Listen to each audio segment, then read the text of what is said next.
A man lounged outside a shop, his gaze lingering on her as she passed. He nudged his friend, a smirk playing on his lips. There she goes. Husband number. What are we on now? Lost count, the friend laughed, the sound ringing with the familiarity of scorn. Though she didn't turn, she felt her jaw tighten. Not from shame, but from the weight of exhaustion, the fatigue of being reduced to a mere number by those who never cared to ask what those numbers truly meant.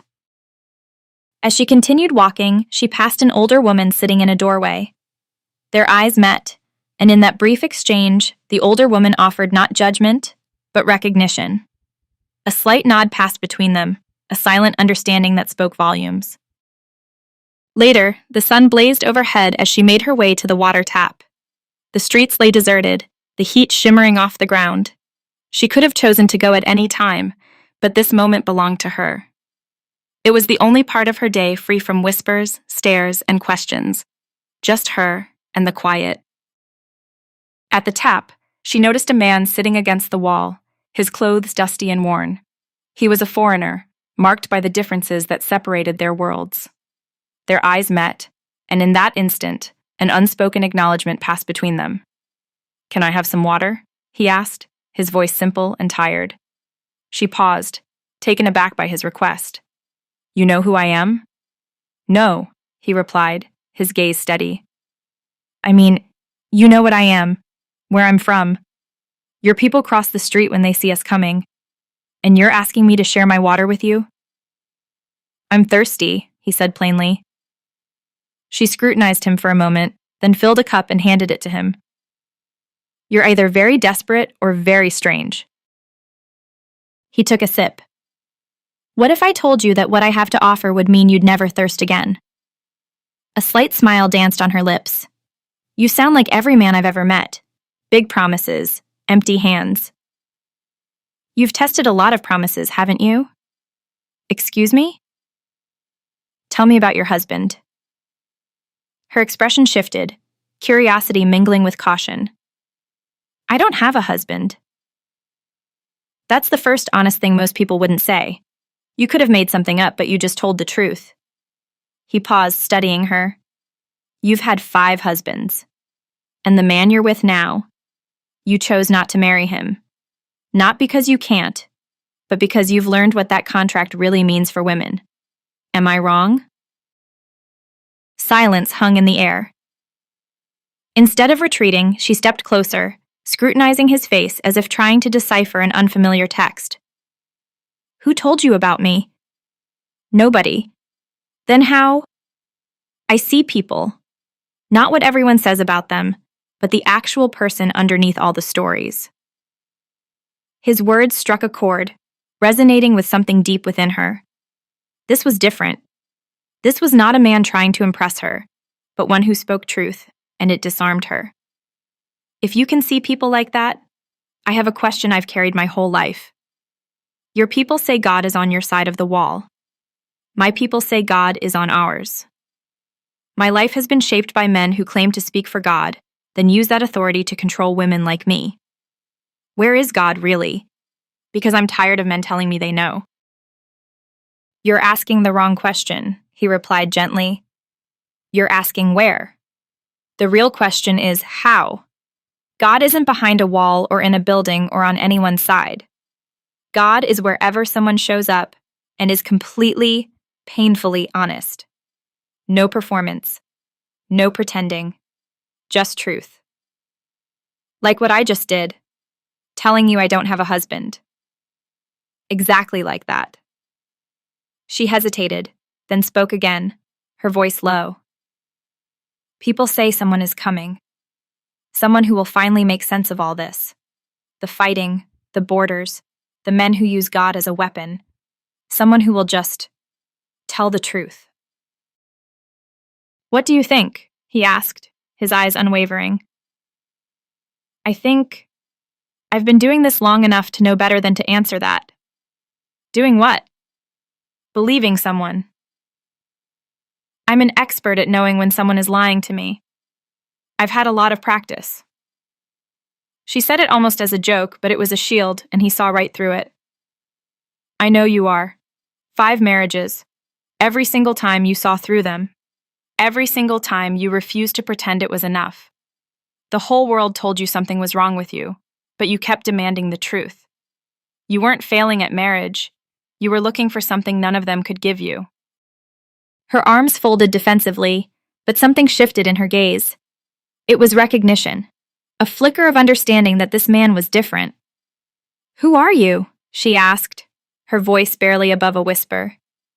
"I'm the one you just described. The one who tells the truth. You're talking to him." Silence enveloped them, heavy with the weight of unspoken truths. She searched his face, a woman who had encountered countless men and uncovered their lies. But here, in front of her, she found nothing. No cracks, no deceit. And that terrified her more than anything, for she had never encountered a truth she couldn't see through. She didn't say, "I believe you." Instead, she gathered her things, her instincts urging her to seek the judgment of her own people. If she couldn't find the lie, she needed others to look as well. As she walked away, Peter and John returned from town, their arms laden with food. They froze at the sight before them, Jesus, their teacher, sitting in the dirt, sharing a cup with a Samaritan woman. Their eyes met, confusion flickering in the air. "Are you going to explain what that was?" Peter finally asked, his voice careful. Jesus didn't respond immediately, his gaze following the woman as she disappeared down the road. "She's a Samaritan. You were sitting with her alone. Do you know what people would—" "She's been married 5 times, Peter." Peter stopped, his expression caught between disbelief and shock. 5? "Yes, and the man she's with now, she won't marry him. She's done with the whole institution." "What? How do you know that?" Peter pressed. "She didn't tell me," Jesus replied, a hint of a smile playing on his lips. "But she's been lied to by more men than anyone in that town. Let down, disappointed. She walked away from every one of them, not because something is wrong with her, but because she could see what was wrong with them. Most people sit with me before they start performing, but she challenged me before I even opened my mouth. But she hasn't studied. She's not. She asked me where God is. A question neither of you has ever asked. You assumed you already knew," Jesus said, brushing dust off his clothes.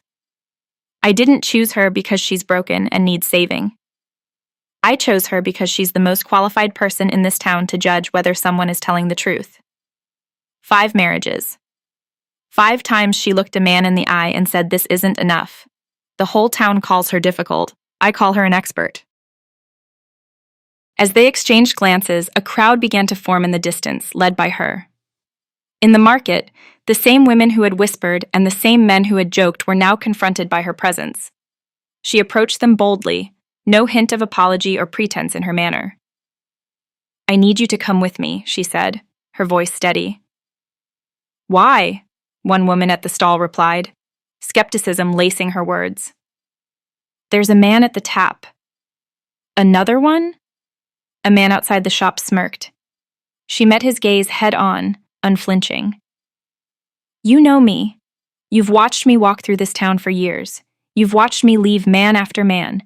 You've joked about it, whispered about it. You've told your daughters not to be like me. When have I ever come to you and said, 'This one is different'? When have I ever said that?" A heavy silence fell over the crowd, for it was true. She never had. "Come and see," she urged, her voice steady and compelling. "I met someone who knew everything about me before I said a word, and he didn't look away." The older woman from the doorway was the first to respond. She stood up, her movement a quiet act of defiance against the whispers that had followed them both.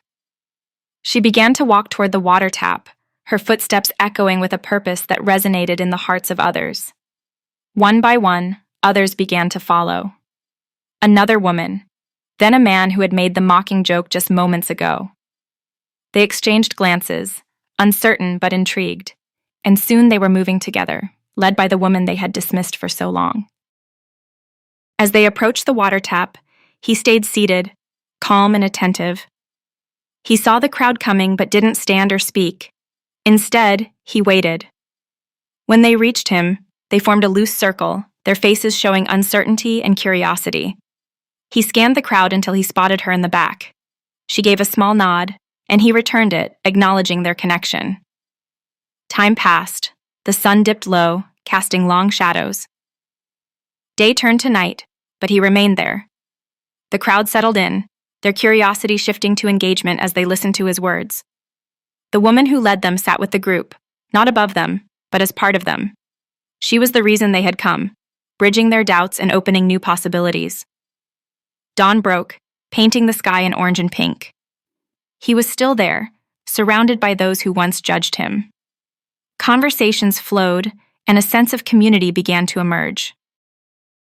Another day passed.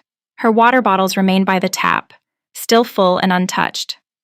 The water had stopped flowing, marking a clear break from her past.